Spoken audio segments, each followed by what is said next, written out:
এক নম্বরে রয়েছে ধর্ষণ, নারী শ্রমিক, শিশু ধর্ষণের ধরন এগুলো, নির্যাতনের সংখ্যা 42টি। দ্বিতীয়ত হচ্ছে গিয়ে দলগত ধর্ষণ, এর নির্যাতনের সংখ্যা 12টি। ধর্ষণের পরে হত্যা 8টি, ধর্ষণের চেষ্টা 21টি, হত্যা নারী ও শিশু 34টি, উত্ত্যক্তকরণ বা ইভটিজিং যারা বলতে পারি আমরা 27টি, শারীরিক নির্যাতন 50টি, মানসিক নির্যাতন 72টি, যৌন নিপীড়ন 23টি, যৌতুকের জন্য নির্যাতন 32টি, হত্যা চেষ্টা 7টি, সাইবার সহিংসতা 12টি। মোট 340টি মামলা আমাদের কাছে আছে। আশায় আমরা এটা 2025-এর চিত্র, এটা 2025-এর চিত্র। মোট 340টি। এর মধ্যে আরেকটু বিষয় আছে, 24শে নভেম্বর আমাদের এই নারী নির্যাতন প্রতিরোধ পক্ষের পর থেকে আজকে 2025 নারী নির্যাতন প্রতিরোধ পক্ষের স্মারকলিপি আমরা যখন মানে খুব জোরালো কোনো ঘটনা ঘটে, যেমন যেই সিদ্ধিরগঞ্জে যে একটা মৃত্যুর ঘটনা হচ্ছে ধর্ষণ, ওইটাকে নিয়ে আমরা স্মারকলিপি দিয়েছি। ডিসিএসপির কাছে কিন্তু মহিলা পরিষদ এই ধরনের ঘটনা ঘটলে আমরা তাৎক্ষণিক যেমন থানায় যোগাযোগ করি, ডিসিএসপির কাছে আমরা দেওয়া হয়। আপনারা জানেন যে বাংলাদেশ মহিলা পরিষদ দীর্ঘ 54 বছর যাবৎ এ দেশের নারীর অধিকার, মানবাধিকারের আন্দোলনে কাজ করছে।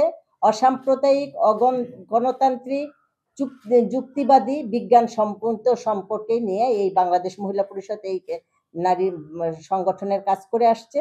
এই 25শে নভেম্বর থেকে আজ থেকে 44 বছর আগে 1981 সালে ল্যাটিন আমেরিকায় নারীদের এক সম্মেলনে এই দিনটি আন্তর্জাতিক নারী দিবস হিসাবে ঘোষণা করা হয় এবং উপস্থাপন করা হয়।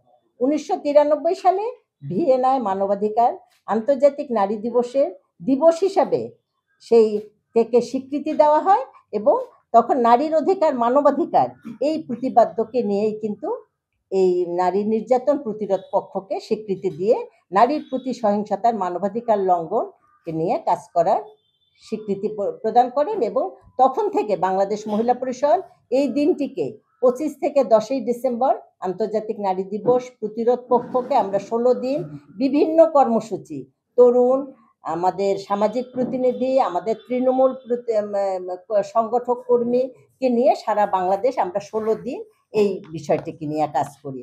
আমরা বিভিন্ন চ্যানেলে আমাদের একটি প্রোগ্রাম থাকে, আমরা বিভিন্ন চ্যানেলের সাথে এই নারী নির্যাতন প্রতিরোধ পক্ষকে সাথে আমরা কাজ করি। আমরা জানি যে বিগত সময়ে সবসময় কিন্তু নারী সহিংসতা কিন্তু গুরুত্ব সহকারে বাড়ছে এবং আমাদের যে জরিপটি আপনাদের কাছে এখানে আছে, আমরা কেন্দ্র কমিটি 16টি পত্রিকার মাধ্যমে যে তথ্যগুলো আসে সেই তথ্যগুলোকেই কিন্তু আমরা এখানে আপনাদের কাছে পেশ করেছি।